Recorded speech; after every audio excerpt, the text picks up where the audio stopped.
बीरबल की जन्मस्थली घोघरा है, इसमें कोई संदेह नहीं है। माँ चंडी का वरदान था। आज भी यहाँ मेला लगता है, आज भी यहाँ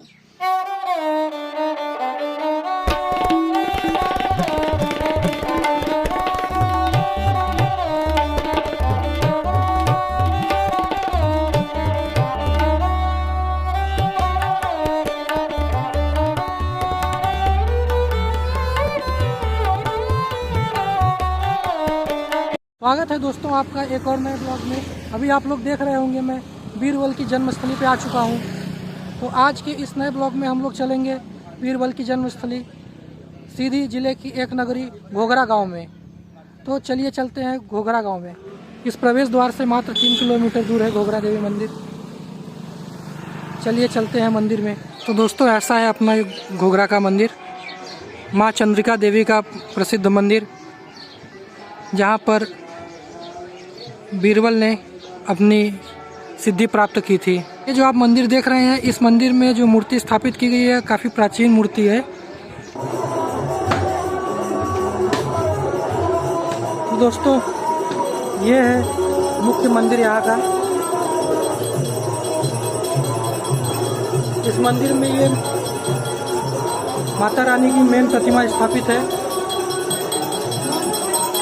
ये है मेन प्रतिमा माता रानी की, अभी पूजा कर रहे हैं लोग।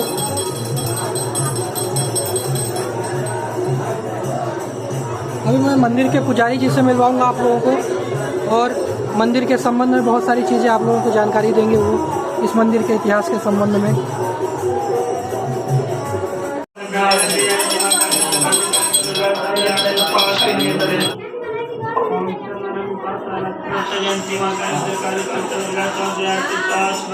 बड़ा काम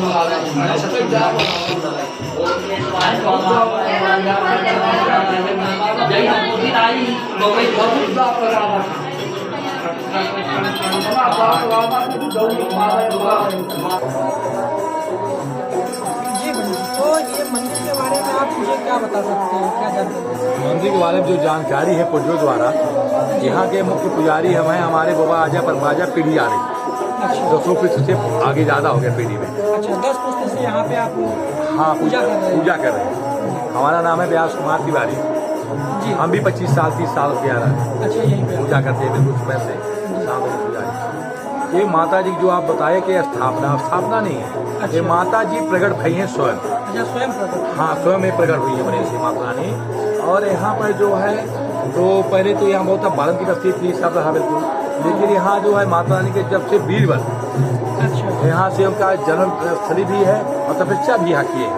अच्छा, तो बीरबल जो है तो नदी में रही, नदी का नाम रही नदी है, स्नान करके और देवी मैया का पूजा करके और एक अंतराल में तपस्यापन करके तपस्या कर उनका बाकी क्या माता रानी जी प्रसन्न हो गई। वरदान में क्या हो, बीरबल बोले कि कहा चाहिए माता रानी प्रसन्न कहीं कुछ नहीं चाहिए, जो वचन कह दें सत्य। बीरबल जो बोलते थे वो सत्य वचन थे। अब उनके था कि मेरा वरदान सिद्ध हो जाए, जो वचन की माता रानी की नहीं दी है। नीचे नदी में मल्लाह लोग मछली मार रहे थे, मछली मार रहे थे। लेकिन बीरबल पूछे कि क्या है मल्लाह लोग, क्या इनकी जो होते हैं मछली मार रहे हैं, कि मछली नहीं है, ये तीतुल लावा चिड़ई है। उनको कुछ चले ना था। वो जो बंसी निकाल निकालो, बंसी निकाले लावा हो गया, जो पंछी होता है देहाती में, वो लावा हो गया। वो भी बता रहे वो देवी माता दी थी, जो वचन से सब जाता है। इसके बाद तो पता चला लावा एक पक्षी होता है। मच्छी, हाँ पक्षी होता है। जैसे अभी लोकल लैंग्वेज में लावा तीतर बोलते हैं। हाँ, वही पक्षी एक लावा होता है, मच्छी हो गया। क्या मेरे दर्शकों को ज्यादा लावा के बारे में पता नहीं होगा, इसलिए मैंने कहा कि पता चलेगी। हाँ, पक्षी है। तो मछुआरे मछली मार रहे थे, पर बीरबल ने बोल दिया कि ये मछली नहीं है, ये एक पक्षी है। तो जब वो मछली को ऊपर लेके आए तो वो वास्तविक में पक्षी ही निकला। पक्षी निकल गया। ये सिद्धि प्राप्त थी बीरबल की। और यहाँ पर एक और है, यहाँ पर पहले खड़ा बकरा करता था, लेकिन आज भी है नहवा धोवा कर उनका पूजा किया जाता है। पूजा के बाद चावल छोड़ने में तब रहेगा आधा घंटे 1 घंटा। जब चावल दोबारा छोड़ेंगे जयकारा के साथ, तब पुनः जिंदा खड़ा हो जाता है, न काटा जाए न कुछ हो। पूजा करके उनके चावल छोड़ने में तक हो जाता है। आज भी है, ये बहुत अच्छी प्रथा है। हाँ, और चावल छोड़ने पर जिंदा हो जाता है। अच्छा। आज भी ये माता रानी की प्रथा है। मतलब वो बकरा जो है मर के जिंदा हो जाता है। जिंदा हो जाएगा। आप उससे देखिए, जब चावल छोड़ेंगे पुनः तभी पूरा जिंदा हो जाएगा। जिसकी जो मानता होती है, पूरे नैये जो बधे हैं, लड़के बच्चे नौकरी चाकरी संतान सब माता रानी पूर्ण करती है। ये यहाँ इलाके के कुल देवी मानी जाती है। इलाके की कुल देवी भी है। हाँ, क्षेत्र की कुल और ये देवी। मेला के विषय में आप क्या बताना चाहेंगे, मेला कब लगता है ये? मेला बस ये अपना के साल में चलते नवरात्रि में चैत मेला नवरात्रि में। चलती नवरात्रि में बहुत कुछ के जमाने से चलता है। ये दुकानें तो हमेशा रहती होंगी। हाँ, ये दुकान हमेशा रहती है, पूरे गांव की दुकान है, हमेशा रहती है। तो पंडित जी का बहुत बहुत धन्यवाद, आपने बहुत अच्छी जानकारी दी है हमें, और हमारे दर्शकों को भी बहुत अच्छा लगा होगा आप लोगों को ये सब जानकारी। इतनी आसानी से जानकारी नहीं मिल पाती है, तो पंडित जी का बहुत बहुत धन्यवाद। चलते हैं आगे, देखते हैं मंदिर में और क्या क्या है, देवी बाकी जो दूसरी देवी है उनके भी दर्शन कर लेते हैं। मंदिर प्रांगण के बीच में ये पीपल का पेड़ है जिसमें भगवान की स्थापना है, और उधर आप देख रहे होंगे काले कलर के नारियल चढ़ाए गए हैं।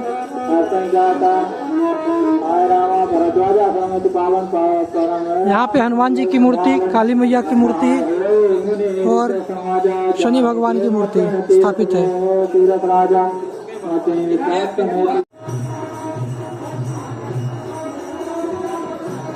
काली मैया है, शनि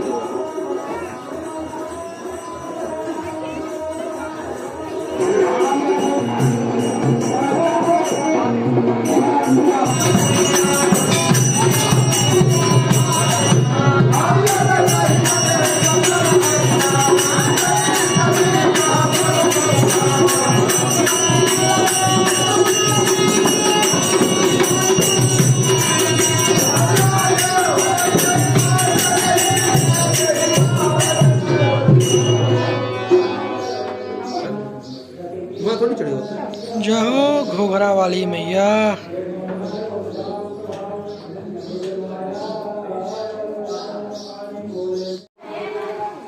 ये मंदिर के साइड में ये भंडारे का आयोजन किया जा रहा है। तो जो लोग रहते हैं जिनकी मान्यताएं पूरी हो जाती हैं, यहाँ पे ऐसा शेड बनाया हुआ है जिसके नीचे भंडारे का आयोजन करते हैं लोग। और ये मंदिर के पीछे साइड में ये गहराई में कितनी खूबसूरत सी ये नदी बह रही है, एकदम बीचों बीच, और उधर पीछे सुंदर सा रोड।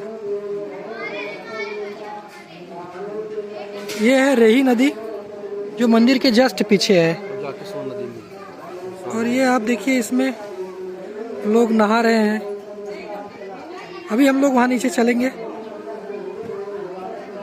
और ये आगे आप देखिए ये सामने आपको जो रेत दिख रहा है पूरा, वो सोन नदी है। तो यहाँ पे रेही नदी और सोन नदी का संगम भी है। तो ये मंदिर के पीछे बह रही नदी के पास में आ चुका हूँ। यहाँ सभी लोग ये नहा रहे हैं, और यहाँ से नहाने के बाद ये पूजा स्थल पे जाएंगे।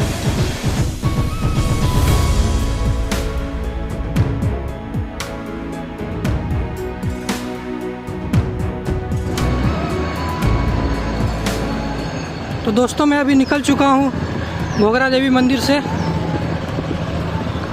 और अभी हम लोग जाके मिलने वाले हैं कुछ रोचक बीरबल के संबंध में, कुछ रोचक जानकारी के लिए बीरबल के भाई के वंशज से, और उनसे मुलाकात करने के बाद आपको और बहुत सारी जानकारियाँ मिलेंगी। चलिए चलते हैं, उनसे मुलाकात करते हैं। तो दोस्तों मेरे साथ बीरबल के आज वंशज हैं, तो आज इनसे बीरबल के प्रकांड विद्वान और उनकी जो इतिहास है उसके संबंध में मैं बहुत कुछ आज इनसे जानेंगे। तो आप अपना परिचय सबसे पहले दे दीजिए। हमारा नाम है गंगा प्रसाद दुबे, पिता श्री प्रयागराम दुबे, और अभी मैं ग्राम घोघरा में हूँ। तो यहाँ घोघरा गांव में दुबे जी निवास करते हैं, आप लोग भी इनसे आके मुलाकात कर सकते हैं। तो दुबे जी आप बताइए, ये बीरबल जी का जन्म कहाँ पे हुआ था? बीरबल का जन्म ही घोघरा में हुआ था, क्योंकि इस संबंध में अभी भी बहुत सारी लोगों के मन में ऐसा है कि कहीं और अन्य शहर में हुआ है, कोई ऐसे पुख्ता जानकारी नहीं है। नहीं, पुख्ता जानकारी हमारे पास है। हमारे पूजनी वंशज हैं जी, पूजनी वंशज हैं, हमारे यहाँ जन्म हुआ है और घोघरा में जन्म हुआ है उनका। हालांकि इतिहास गवाही नहीं दे रहा है, इसलिए असमंजस में लोग बात करते हैं। कहीं पे लिखित नहीं होने से थोड़ा सा है, लेकिन आप स्वयं ही इस बात के प्रूफ है कि उनका वास्तविक जन्म जो है यही घोघरा गांव में सीधी जिले मध्य प्रदेश में हुआ है। तो यहाँ पे उनको कुछ माता जी का जो चंद्रिका देवी मंदिर है वहाँ पे कुछ वरदान प्राप्त हुआ था। वो वरदान कैसे प्राप्त हुआ उस संबंध में आप मुझे कुछ जानकारी दीजिए। वरदान उनको प्राप्त हुआ, रघुबर और बीरबल सगे भाई थे जी। बीरबल चतुर चालाक थे जी। माता जी की सेवा कर रहे थे या नहीं कर रहे थे, मगर वचन सिद्धि का वरदान उनको प्राप्त था अच्छा। माता के द्वारा कि जो हम बोले वो सत्य हो जाए। देखिए, पहले बनारस के वासी थे जी। बनारस कस्बे के, कोई शहर के वासी नहीं थे। अच्छा उनके बब्बा जी रूपधर थे, पिताजी गंगा प्रसाद थे। जी। कुछ आतंक उस टाइम बादशाहों का अधिक था। अच्छा बीरबल के पिताजी आकर के बद्दी राज्य में रुके, बद्दी राजा के यहाँ, चंदेल राजा के यहाँ। वहाँ उनका पालन पोषण हुआ, वहीं से उनकी शादी ब्याह रीवा में हुई। रीवा में उस टाइम में राजा रामचंद्र महाराज जी थे। शादी जब हुई तो वहाँ से जो है तो उनकी माता धनिया देवी जो थी जी। साथ में चली, मगर उनके गंगा प्रसाद पिताजी क्रोधी मिजाज के थे, तो बोले कि ससुराल में जाकर मैं नहीं रुकूंगा, यहीं हमको बास करवा दीजिए। तो जो चंदेल राजा की लड़की थी अपना नियाना रखवाई और मूर्ति भी साथ साथ थी, जिससे मूर्ति से वरदान मिला था। और बीरबल को यहीं रीवा बीछी रोड पर 10 कदम दूरी दक्षिण साइड में यही जगह पर वरदान मिला था उनको। तो बीरबल जी प्रकांड विद्वान थे, उन्होंने अपने दादाजी से बहुत ज्ञान की बातें सीखी, रूपधर जी से। रूपधर जी से। फिर जी। उसके उपरांत वो यहाँ पे आए, आपके हाँ, अपने घर वापस आए यहाँ पे बनारस से। बनारस से और यहाँ आने के बाद उनको माता जी का वचन सिद्धि का भी वरदान मिल गया। वरदान मिल गया। इस कहानी के बीच मुझे ये नहीं समझ में आता है कि बीरबल जी कैसे दिल्ली दरबार तक, अकबर के पास तक कैसे पहुँच गया। अच्छा, इस संबंध में मुझे बताइए। रीवा जो राजा रामचंद्र जी महाराज थे, जी। बीरबल जी का होना निहाल था। आने अच्छा, जाने ये राजा जो अपने रीवा रियासत के जो राजा थे, राजा थे, वहाँ पे उनका ननिहाल था। उनके क्षेत्र में, उनके क्षेत्र में कुछ। हाँ, नजदीकी में पनिया गाँव। वो जाते थे जब, तो उनकी चतुर बोल भाषा से राजा प्रभावित हो गए अच्छा और अपने पास रख लिए। अच्छा, तो पहले अपने रीवा रियासत में राजा के साथ हाँ, बीरबल जी हाँ, पहुँचे। हाँ, पहुँचे। फिर 2 वर्ष के लिए वहाँ से राजस्थान के राजा भगवान दास जी बुला ले गए। अच्छा पुनः वापस जब बीरबल आए तो उस टाइम में अकबर बादशाह का जमाना था। अच्छा, मतलब आए और बोले कि मैं रीवा राज्य में चढ़ाई कर दूंगा अच्छा अगर बीरबल, तानसेन और रहीमदास को आप नहीं दिए। अच्छा पर कुछ दिन के लिए हमको दीजिए, इसके बाद आप ये अपने जो हो तो ठाठी आप और वापस ले लीजिएगा। अच्छा अकबर ले गए दिल्ली में और बीरबल को जो है तो प्रधानमंत्री यानी राजा का पद, बादशाह अकबर बादशाह हो गए और राजा का पद बीरबल को। इसमें कोई संदेह नहीं है, बीरबल दुबे ब्राह्मण हैं, हमारे पूजनीय वंशज हैं। मीडिया वाले चाहे भारत सरकार कोई भी हो, ये सोचें कि ये बीरबल वंशज का दावा कर रहे हैं तो कोई हित के लिए कर रहे हैं, मगर मैं किसी लोभ, किसी हित के लिए नहीं, सत्य बात बोल रहे हैं। और बीरबल सच्चे वेद प्राठी ब्राह्मण हैं, उसमें कोई संशय नहीं है। जिनको नहीं मालूम है, मीडिया वाले जाते हैं मंदिर में, कोई बोल दिया कि भट्ट हैं, कोई कहता है कि यादव हैं, बस डाल दिए। उनको क्या मालूम, 900 वर्ष की बात क्या मालूम, जिसके वो वंशज ही है। सही बात तो वो क्या बताएगा जब इतिहास में नहीं पढ़ा, इतिहास में दर्ज नहीं है, तो वो क्या बताएंगे। आज उनके ज़माने के कुछ पीछे के पुरानी पुस्तकें रखी हैं।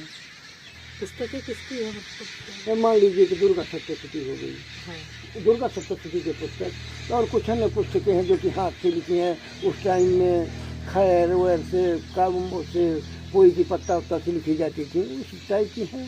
महेश दास ऐसा कोई नाम था, जन्म से ही रघुवर और बीरबल 2 भाई। अच्छा जी। फिर बीरबल ऐसा आता था कि अकबर के ज़माने में हाँ। अकबर ने बीरबल नाम रखा, ऐसा कुछ नहीं था। ऐसा कुछ नहीं बीरबल था, बचपन से ही उनका नाम था, बीरबल था। हाँ। महेश दास जो नाम प्रचलित है कि कई जगह पे आता है वो न्यूज़ में, वो सब चीज़ें गलत है। गलत है, हाँ गलत है। हमेशा से उनका नाम सिर्फ और सिर्फ बीरबल दुबे यही नाम था। हाँ, बीरबल दुबे। तो बीरबल जी को जो ये वचन सिद्धि का जो वरदान मिला था, उसमें क्या था, उसका मतलब क्या होता है, क्या वरदान था? जैसे मान लीजिए कि बीरबल से आप कुछ याचना चाहिए, अच्छा, कुछ किसी सवाल के बारे में जवाब चाहे, जवाब चाहे हमको, हाँ। तो तत्काल जवाब, अच्छा, मतलब वो जो तुरंत, बोलते बिना थे, सोच विचार के, और वो और बिल्कुल सही सत्य जवाब, निकलता सत्य था। जवाब। हाँ, सत्य जवाब। एक प्रकार की दिल्ली में ख्वाजा मुसलमान थे, बहुत बड़ी ईर्षा अकबर बादशाह करते थे उनसे। एक बार बोले अकबर बादशाह कि बीरबल ऐसा करो कि दिल्ली के अंदर जितने ख्वाजा मुसलमान हैं उनको सबको बाहर भगा दो। बादशाह अकबर मुनादी करवा दिए कि जितने ख्वाजा मुसलमान हैं, गरीब तबके थे, अच्छा, तो उनको बोले कि दिल्ली से बाहर निकलवा दो। अब बेचारे जो है तो परेशान हो गए, झुंगी झोपड़ी वाले वो जो मुसलमान थे। बीरबल निकले तो वो मुसलमान लोग बोले कि राजा कहते थे कि बीरबल राजा, बादशाह का हुक्म हो गया है कि दिल्ली छोड़ करके कहीं बाहर चले जाओ 3 दिन के अंदर, कहीं ना आप लोग शांत चित्त से बैठिए। जब मैं बादशाह को लेकर के आपके मोहल्ले में निकलूंगा तो आप लोग ऐसा करने को करो कि पीपल का वृक्ष है, पीपल के वृक्ष पर आप पीठ में लड़का बांध लेना, कुछ सामान बांध लेना। जब बादशाह का हाथी आएगा तो आप लोग इसी पीपल के वृक्ष पर चढ़ते जाइएगा। बादशाह को लेकर के 4 बजे चले शहर में, देख करके सब लोग जो हुआ पीपल के वृक्ष पर चलने लगे।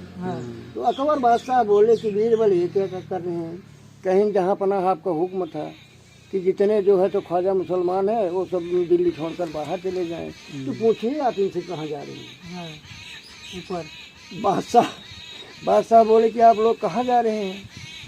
वो बेचारे बोले कि जहाँ तक हम देखते हैं तो दिल्ली ही दिल्ली हमको दिखाई देता है, इसलिए हम लोग अब स्वर्ग को जा रहे हैं। तो अकबर बादशाह हंसे और कहे कि ये बीरबल तुम्हारी युक्ति, इनको पक्का मकान पुनर्वास दे दीजिए, अब कहीं नहीं जाएंगे दिल्ली। इस प्रकार से मजबूर आदमी वो थे, हाजिर जवाब थे। और उनके जवाब का कहीं कहीं जो हो तो वैसा भी जवाब देते थे, माने कि बुरा लगे ऐसा भी जवाब दे देते थे, पर बादशाह उसको कभी बुरा नहीं लगा। एक बार शहर में निकले, ऐसे जैसे धूप में आप लोग बैठे हैं, गर्मी लगी, अकबर बादशाह अपने कोट उतार करके बीरबल के कंधे पर रख दिए।